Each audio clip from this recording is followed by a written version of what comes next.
Hello, dear friends. Everyone asks me the same question, but there are many different answers. Opinion please. Why does it take so long to wake up the sleepy ones? We can't see the spiritual struggle. They used breadcrumbs like Tom Thumb. Researchers called themselves bakers. There are two versions of world events. That either the good guys or the bad guys are in control. There is no way to stop the higher frequency. We are coming to the 11th hour of the great shift. The longing for God has the power of transformation. Fear is for those who do not investigate anything on their own. Let's start. Delay is the delay in fulfilling an obligation since it is due. Many people who understand what has happened seem to be very impatient, agitated, frustrated, and possibly frightened, and perhaps are not grasping the reality of this process of liberation. The whole Greek tragedy we are living through is meant to awaken the sleepers according to an excerpt from Starship Earth via Stargate newsletter. This can be confusing because there are two versions of world events unfolding. A major operation is underway to free our planet from the control of the regressive forces that have been stalking humankind since time immemorial. It is not only a physical war, it is even more of a spiritual war, but we cannot see that part of it. We do, however, see its physical manifestation. Much of this physical effort is done to clear the tunnels that penetrate the planet many miles below the surface around the world that contain highways, energy, high-speed trains and cities, and it has been done in many cases with outside help and other allies. They have used advanced technology to take over our thinking and control our actions. They will never yield or capitulate, so there is nothing left to do but fight. That takes time and a lot of care. The coalition wants to mitigate violence as much as possible. We have explained this many times, and there are still people who get angry or throw their hands on their heads because the arrests are not yet on the front page of every newspaper or on the lips of every TV presenter. I thought we have explained who these creatures are and what they are capable of. Breadcrumbs. The next part of the process was to alert those under threat so that they could protect themselves and prevent them from continuing to use the system they created to take advantage of us.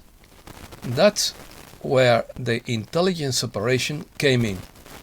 They started dropping clues and intriguing messages on internet forums that caught the attention of some smart people, and they started sharing them.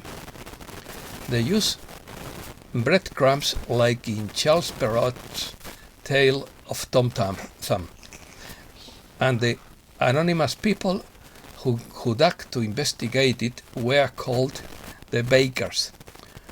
Over the course of several years, we learned a lot about what has been happening on this planet and who did it. Opposition was not tolerated. Left in the forest, Tom Thumb was throwing breadcrumbs instead of stones, but the bats ate them and he was unable to find his way. So they were forced to wander around the forest until they came to a house which turned out to be that of an ogre, fond of eating children, who lived with his wife and 7 daughters.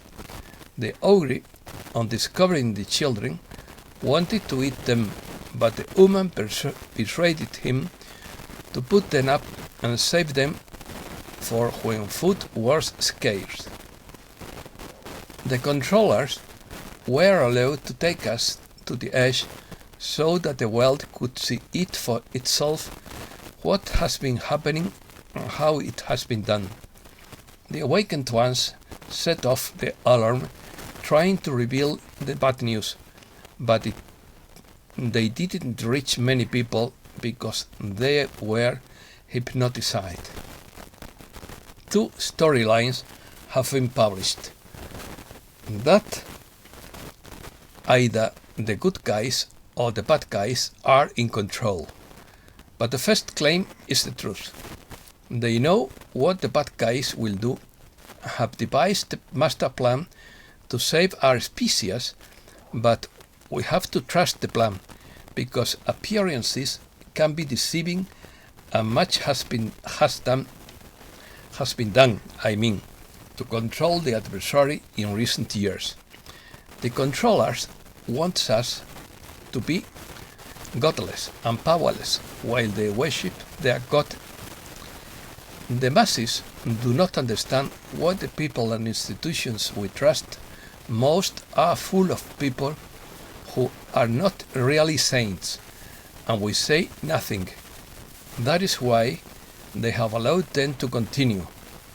Those who don't understand what is going on and don't seem to care must be presented with obvious facts to wake them up, because you can't combine them with arguments. Taking sides. Now you have to decide which side of the fence you are on. Are you awake or are you asleep? If you are awake, then you know that everything is relatively under control, and that we are safe, and that all we have to do is inform others and ensure that the truth is exposed. If you want to stay asleep, then don't complain about the abuses. We know that a whole new world is just around the corner, but we have to alert people and get their attention. We have to show them what happens when you don't pay attention to what is happening in your country. Fear is for those who don't investigate anything on their own. You know there is a massive operation going on, the scale of which cannot be comprehended by small, controlled minds like ours, but we are making progress.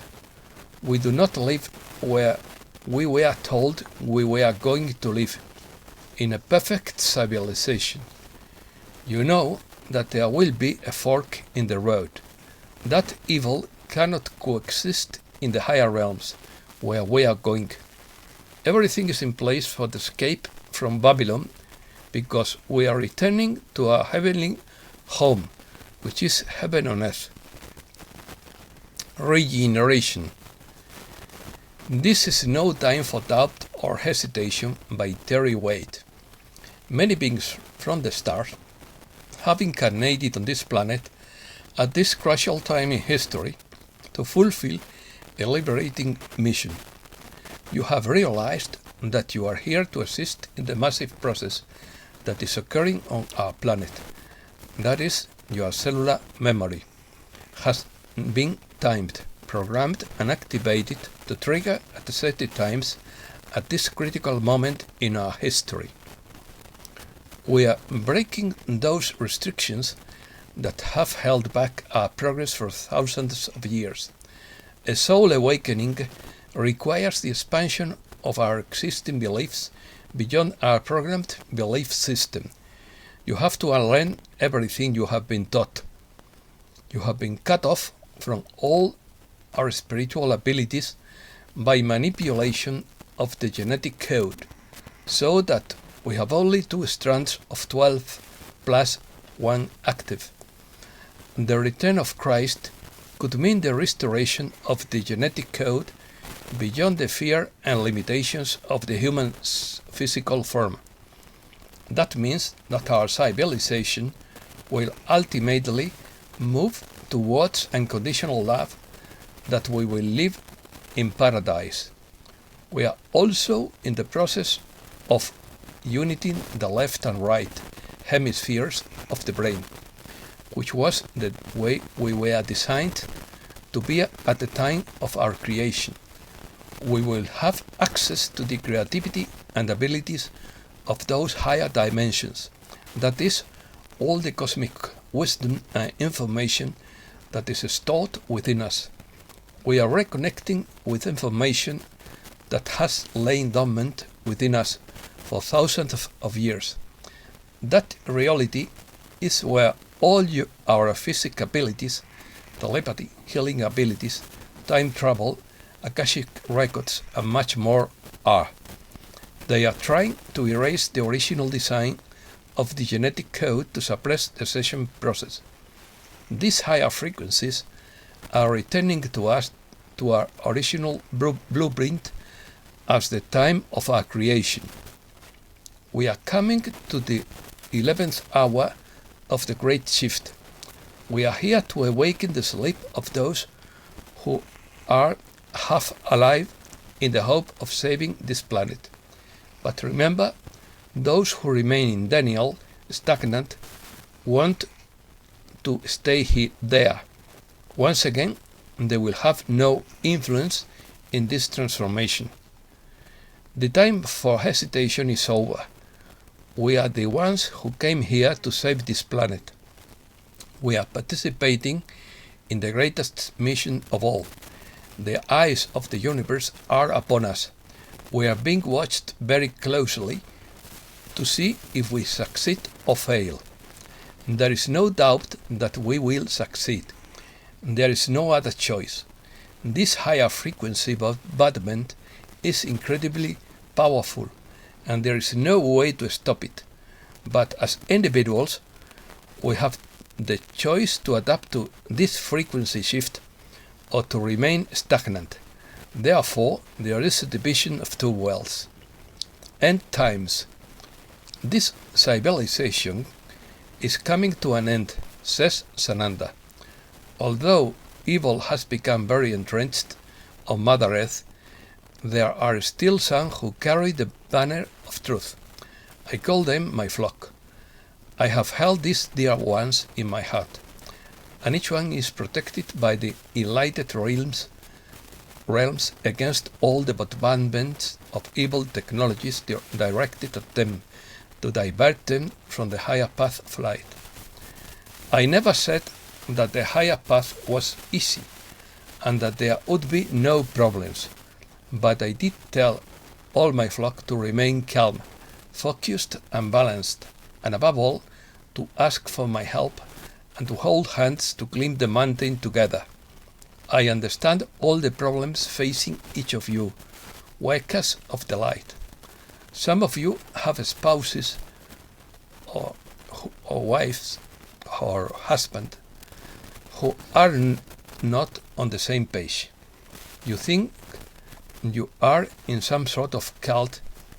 They think you are in some sort of cult and have been swayed to the evil side. Now, as time draws to a close for this civilization, the lessons of the soul become more difficult. It is like taking final exams in college when a student graduating and working on a master's degree must face all his teachers for an oral exam, take a 3 or 4 hour written exam, and write a thesis. In my flock were to be taken home right now. If my flock were to be taken home right now, who would finish what is needed? All of you must stay strong. Stay centered, focused, balanced and calm, and bring the liquid love and guidance of all that heaven allows. In the earth were spinning right now. If the earth were spinning right now, who would assist the souls who need help in obtaining the soul growth to graduate? we, the enlightened realms, cannot do this, for it would be violating the law of non-interference. It is you of the third dimension of light who must do this with our help. We work together. This is how it works. With each passing day, more and more are awakening, and I will tell you that it is not just on the astral plane, but throughout the earth and throughout the greater cosmos. Evacuation. Sananda gives planetary evacuation guidance. The most important thing at this time is to take care of yourself. I know that my light workers are exhausted and ready to leave. Do you realize that you are taking aboard the ship every night in your dream state for more meetings and lessons? Sometimes we gather for a great meeting of discussion and enlightenment, but for the most part it is to learn greater lessons for each of you. You feel you have not slept all night, and you wake up as tired as when you lay down to rest. Your fleshy sheet tries to rest, but you are in the lighted realms most of the night. I do not foresee any more missions, but it is very important that you take that time for yourself and read and meditate every day. I did not say hours, but set aside a time when you can communicate with us. Returning home is any time, but you must continue your spiritual growth and not spend these last precious moments sitting and mourning. Remember to always fill your chalice with liquid love, light, wisdom, and knowledge, to ask to keep your frequency at 169443 to ensure the safe passage of your canal sheet. Remember that each day you are still here is a great gift from Mother Earth. Use it for soul growth and give love and light to all. I foresee that the end of this civilization is upon us. Longing for God. People are afraid and therefore are not able to act decisively. This delays enlightenment, because before the path to the heart is completely clear, the ultimate realizations cannot occur. And now we come to an essential point in this. Did you know that the yearning for God has the greatest transformative power, energy, that instantly transforms any imperfect state into love? If this appears, then all fears disappear by themselves, because then simply nothing else is more important to you than to recognize, than to return to the Father, than to enter heaven, to be with Him, to be with her in eternity. Without the longing for God, you cannot complete the process of transformation. Why? Because longing opens the door to final knowledge. The longing for God awakens when one reaches the saturation of wanting to lead a life beyond illusion. It happens if one has grown tired of the old game, if one expects more from life than the narrow boundaries in which it unfolds. One must reach the saturation of illusion, and then the longing emerges of its own accord, because only then is one ready to ask the decisive questions, and because only then has one matured to the point of really wanting to look behind the veil and has the power to do so. But there is also a second moment that brings the longing into being, forces it, so to speak. It is the fact that these people are faced with a great deal of frustration. Events that come together in a seemingly endless chain, link after link, that brings to light all the problems that are not yet seen. In other words, these people are surprised that so many things they thought they had given up or long ago seem to be repeating themselves, And that's all for today. Thanks a lot, dear friends.